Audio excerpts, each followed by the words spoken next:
Muy buenas tardes a todos. ¿Qué tal? ¿Cómo están? A pesar de que el panorama político en Brasil ha cambiado, la selva amazónica, víctima de la presidencia de Jair Bolsonaro, tardará décadas en regenerarse si llega a hacerlo algún día. Nuestro invitado de hoy, el poeta y escritor peruano Jorge Nájar, vivió su infancia y adolescencia en varias ciudades de Amazonía, algo que ha dejado huella en su obra desde su primer poemario, Malas Maneras. Malas Maneras. La libertad y el canto. Después de hilar toda la tarde el arte de vivir, bajo hacia el puerto silbando una rumba. Soy tan pobre como la naturaleza, pero puedo putear al que me da la gana. Al oír mis patrañas, ella enciende una alcuza y al reconocerme, la apaga lanzando carcajadas a la luz.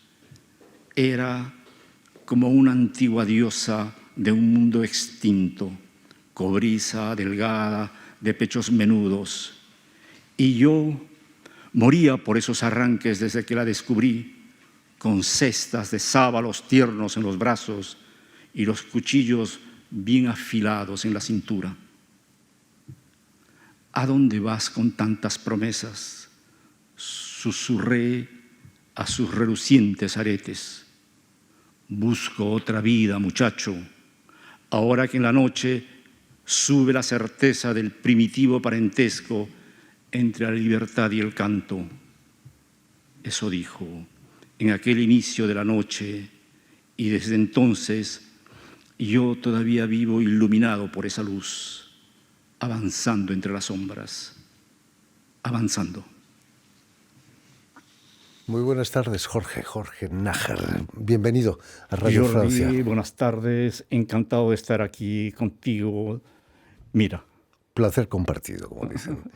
Dicen que los poetas son los peores lectores de sí mismos. No es cierto. En tu caso, haces pasar muy bien tus poemas. Hay algunos poetas que, como diría, engolan la voz. Hay otros que bajan el tono. Pero hay muy buenos lectores de poesía, ¿no? Recuerdo el caso de, para citar a un poeta peruano, César Calvo, que es un excelente lector de poesía. Conozco a otros, a Gamoneda, para citar a un poeta español, que lee muy bien su poesía. A mí me gusta, ¿no? Hay otros, claro, que corresponden a la vieja tradición. Digamos que este fue una lectura que hiciste en el Cervantes hace unos años en Madrid, ¿no? Sí, estuve en Madrid invitado por la embajada peruana y ellos establecieron el enlace con el Instituto Cervantes y ¿qué más quiere el pueblo? Con mucho honor, con mucha satisfacción. Estuve allí, como dicen, gracias a Dios, los milagros existen. Escribes Malas Maneras, tu primer libro, en 1973. Tenías poco más de 25 años. Imagino que habías dejado Lima ya y vivías de nuevo en la Amazonia, ¿o no? ¿Dónde estabas en esa época? Y yo, en efecto, terminé de estudiar en 1968. El 69 me fui a trabajar en Pucallpa, la ciudad donde había nacido, con la ilusión de entonces, trabajar en la tierra, crecer en la tierra, instalarse en la tierra. Bueno, trabajé allí unos cuantos años como profesor de lengua y literatura. No pude quedarme mucho tiempo porque ocurrieron cosas que es mejor no ventearlas mucho, ¿no? En los últimos versos que estábamos escuchando del poema es: en la noche sube la certeza del primitivo parentesco de la libertad y el canto.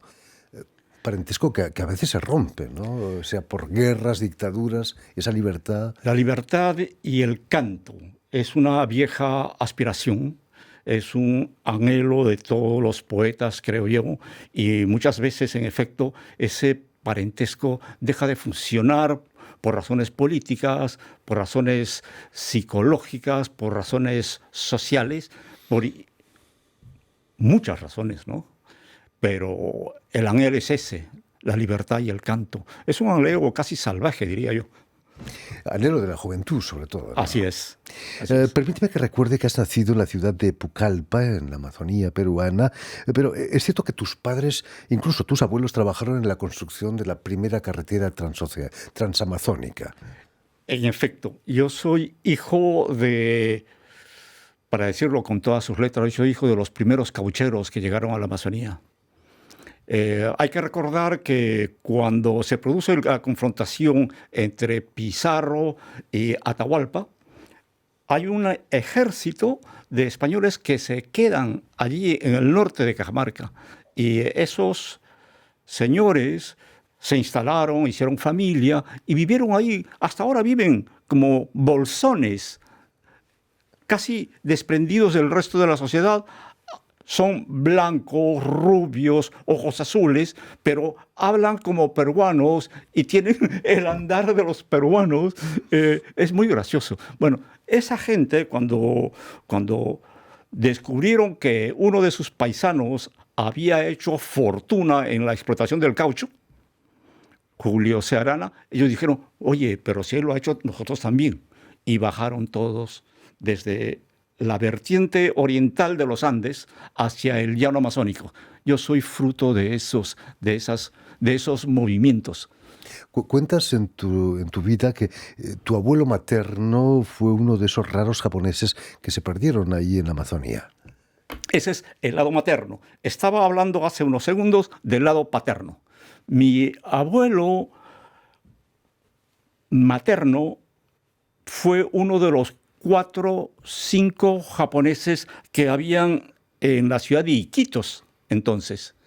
Recuerdo que cuando apareció en 1968, me parece, la novela de Mario Vargas Llosa, La Casa Verde, allí hay un personaje, un japonés apellidado Fushia, y yo dije, pero este Mario Vargas Llosa ha conocido a mi abuelo. Durante mucho tiempo estuve convencido de que Vargas Llosa había conocido a mi abuelo y me daba una envidia cómo había podido hablar con ese hombre. Yo, que era su nieto, lo había conocido solamente hasta los 6 años, porque después ocurre lo que ocurre en las familias, nos vamos, viajamos y perdemos en contacto con nuestros abuelos, ¿no? Precisamente vas a aprender a leer en Lima, donde tu familia se instala en los barrios altos, ¿no? La ciudad de Lima, como todos saben, instaló sus primeras poblaciones en lo que ahora se conoce como los barrios altos, no porque sean altos, sino porque físicamente van subiendo hacia los Andes. Y allí se instalaron mucha gente de los primeros tiempos, mucha población afroperuana, y en los años 50 nosotros fuimos a parar por allí porque tragedias de la historia, tragedias de la política. Mi padre era un militante de lo que entonces se conocía como el Partido Aprista. Y el Partido Aprista era un organismo considerado peligroso por el gobierno militar de entonces. Entonces mi padre fue un perseguido y nosotros íbamos viajando por todos los Andes hasta recalar en los barrios altos de Lima. Vas a aprender a leer allí, pero ¿qué lecturas te llevan a querer escribir? Aprendo a leer y a escribir en Lima. Luego mi escolaridad, la verdadera escolaridad, la hice en Pucallpa. Volviste a Pucallpa. Y allí en Pucallpa yo recuerdo a un señor, Nelson Ríos Vigil, que era el maestro de la escuela primaria, que me pidió que aprendiera de memoria algunos poemas y los dijera. Hasta ahora sigo agradecido el estímulo que ese señor me inyectó para leer. Entonces, a José María Eguren, un poeta que entonces consideraban poeta para niños, pero cuando se lee bien, poeta de niños, poco, pero un poeta de una gran musicalidad. Me Por ahí imagino comienzo. esos poemas no se han borrado de tu memoria, seguro. Eh, La niña de la lámpara azul. Imagínate. Vas a realizar tus estudios literarios en la Universidad Federico Villarreal, en Lima, y en el Instituto de Altos Estudios de América Latina, aquí en París. ¿Qué es lo que hizo que decidieras venir a París y no a Madrid o a Nueva York, por ejemplo, como han hecho muchos escritores? Yo vivía embrujado por la idea de conocer el Museo del Hombre. Conocer el Museo del Hombre era el sueño del adolescente, del jovencillo, del joven profesional que andaba por allí, hasta que cuando se presentó la oportunidad dije, me voy a conocer el Museo del Hombre. Y aquí fue lo primero que hice, conocer el Museo del Hombre. ¿Por qué? Porque estaba también con la idea de que para llegar a la literatura, para llegar al fondo, a la conciencia de los pueblos, hay que pasar por la etnología, por la antropología, por la historia. Y eso me llevó a estudiar aquí y a ser un asiduo visitante de ese museo, ¿no? Te interesaba la antropología, entonces, Sí. ¿no? Por supuesto. En el 92 vas a obtener aquí en París el premio Juan Rulfo de esta casa, tu casa, Radio Francia Internacional. Muchísimas gracias. Un premio de narración corta, ¿no? ¿Qué recuerdos te quedan de ese premio? El premio convocado por Radio Francia Internacional premió a un poema mío llamado Canto Ciego. Canto Ciego es un poema que canta el extravío del hombre en el cosmos universal, ¿no? Su extravío en el planeta. Ese es el poema que fue premiado por el jurado de Radio France Internacional, y el recuerdo que más tengo es la entrevista que tuve con Ramón Chao, la presentación que hicimos luego con Elki Burgos en la Maison de la América Latina. Fueron momentos fuertes. Por ¿no? supuesto. Pero sin duda, el hito en tu carrera literaria fue el premio Copé de Oro que ganaste en el 84, ¿no? Con tu poemario Finibus Terre. Sí. Galardón que era para tu poesía, pero también para la Amazonía, ¿no? Finibus Terre es un poemario que yo tenía listo y coincidió que estaba en Lima hablando con amigos, diciéndole, oye, quiero publicar este libro, ¿por qué no me ponen en contacto con un editor? Esa es la portada de la edición, de la primera edición, esa portada azul. Y entonces uno de los amigos me dijo, oye, ¿por qué no te presentas al concurso del premio Copé que está convocando y dentro de una semana cierra? Entonces lo que hice es hacer las fotocopias y dejar el libro, porque yo tenía que regresar, yo estaba trabajando aquí. Y dejé el libro hasta que pasaron los meses y una noche me llaman desde Lima, me llama el presidente, el que había inventado el premio, Pedro Cateriano. Y me llama Pedro Cateriano, que también es un poeta, y me dice, Jorge, felicitaciones, has ganado el premio Copé. Y yo me quedé así asombrado. Es verdad, como dices, que eso me relanzó con más fuerza a seguir trabajando en poesía, ¿no? Aquí en Francia, Albert Bensoussan, el traductor de Vargas Llosa, de Mario Vargas Llosa, va a traducir también tu poemario Mate Burilado. Solo traducir el título ya es una tarea ardua, ¿no? Mate burilado, sí. ¿Cómo se traduce mate burilado? Él lo ha traducido gravure sur mate, ¿no? Me parece un muy título científico. Pero gracias a ese libro, Mate Burilado, tú sabes lo que es un mate burilado, ¿no? Me imagino, sí. Esas calabazas enormes en las que los artesanos graban escenas de la vida cotidiana, graban escenas de las fiestas populares, y toda la calabaza se convierte pues en una historia local. Eso es lo que yo pretendía con ese poemario. Mate burilado. ¿Qué recuerdos me traes? Imagino que con Albert Bensoussan hablabais mucho de literatura peruana, de poesía y de Mario Vargas Llosa, ¿no? Que entonces no era todavía premio Nobel. Yo he conocido a quién. He conocido a Albert, que entonces trabajaba en el Instituto de Estudios Ibéricos aquí en París. Luego él se trasladó a trabajar en Rennes, pero hemos hablado algunas veces, pocas veces en realidad, ¿no?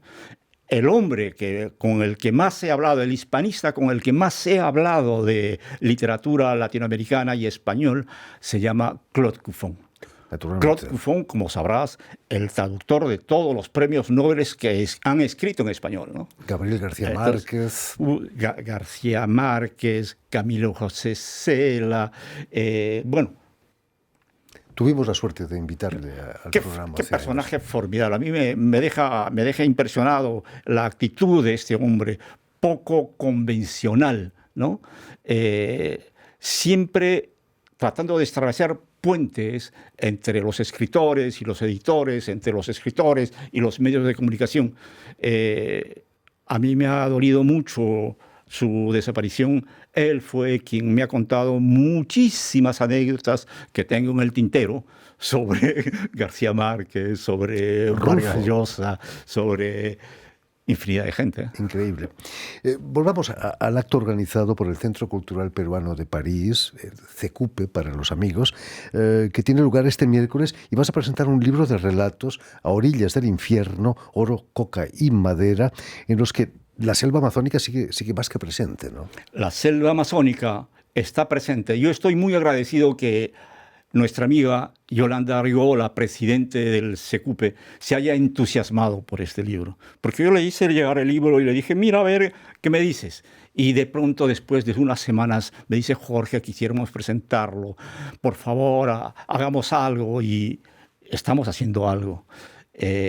Muchas gracias a ti por haber aceptado que esta conversación aquí en tu programa, A Orillas del Infierno, es una suma de testimonios de personas que yo he conocido en vivo y en directo. Es una manera también de rendir homenaje a mi padre, que ha sido un maderero de toda su vida. Él ha sido para muchos la bendición, porque no era uno de esos madereros que iban y se contentaban con extraer y sacar la madera. Era también un curador, ¿no? Llevaba medicinas, estaba con la gente. Cuando llegaba a los pueblos lo acogían. Era bueno, mi padre era un hombre bueno, creo yo, ¿no? Al filósofo español Miguel de Unamuno le dolía España. ¿A Jorge Nájar le duele la Amazonía peruana? Yo tengo relaciones muy encontradas con la Amazonía, siendo la tierra que más aprecio. No puedo dejar de reconocer que es el espacio sudamericano donde mayores tragedias están ocurriendo. Ya es histórico. El siglo XIX, con la explotación del caucho, y los inicios del siglo XX, da pie al primer genocidio del siglo XX que se cometió en este planeta. Los indios que vivían a orillas del Putumayo, a orillas del Amazonas, a orillas de todos esos ríos, fueron masacrados.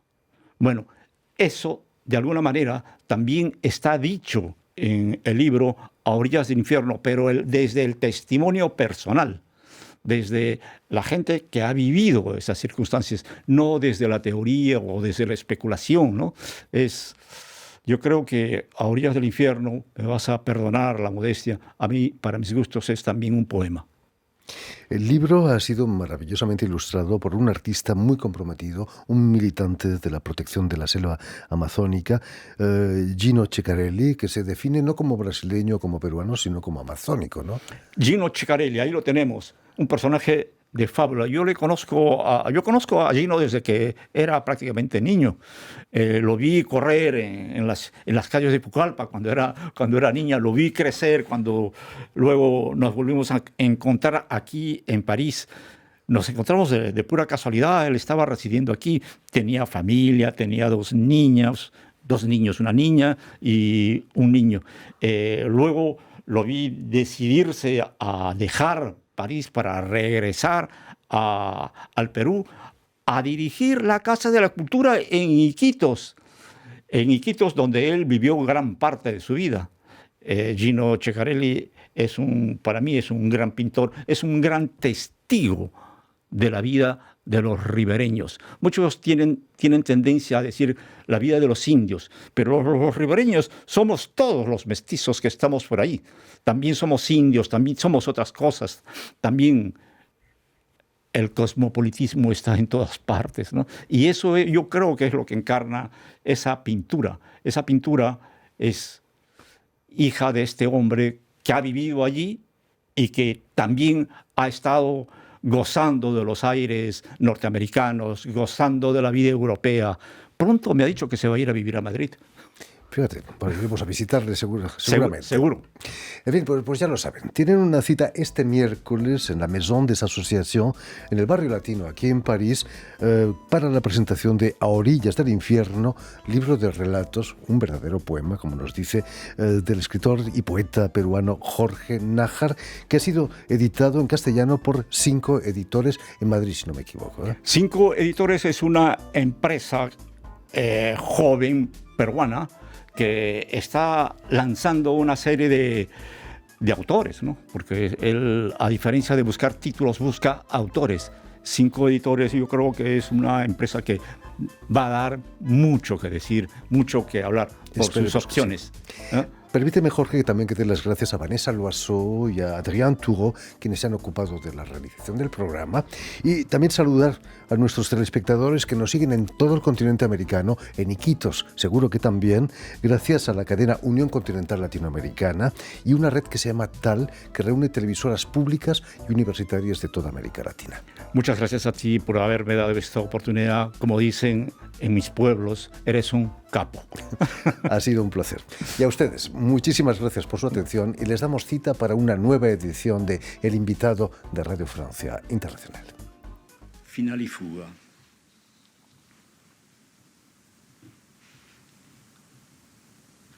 Ya oscurece y el aullar de los lobos lame la piedra en la montaña. Y el Creador no ha podido condensar su vida en la esfera del recipiente. No se condensa una vida, ni el dolor, ni los goces, piensa añorante mientras entona una vieja plegaria. En lo alto de la montaña, Padre, tus alas ardientes tejen caminos para no olvidar, para volver a estas cumbres donde tus manos nos lavarán de las cenizas del viaje. Cuando la vida haya hecho de nos chasquido de viento en el desierto, con tus alas de plata que ahora cierran el día y nos detienen, ayúdanos pues a saber con quiénes avanzar mañana por los senderos donde engorda el escarabajo azul. Ayúdanos a cruzar los puentes y distingue debajo de la escarcha, entre las rocas, la tierra que soñamos y cuya savia esta vida pende. Los lobos siguen aullando en la noche y el artista saborea la esencia de la coca mientras se repite: no se condensa una vida, ni el dolor, ni los goces, solo su propia ficción.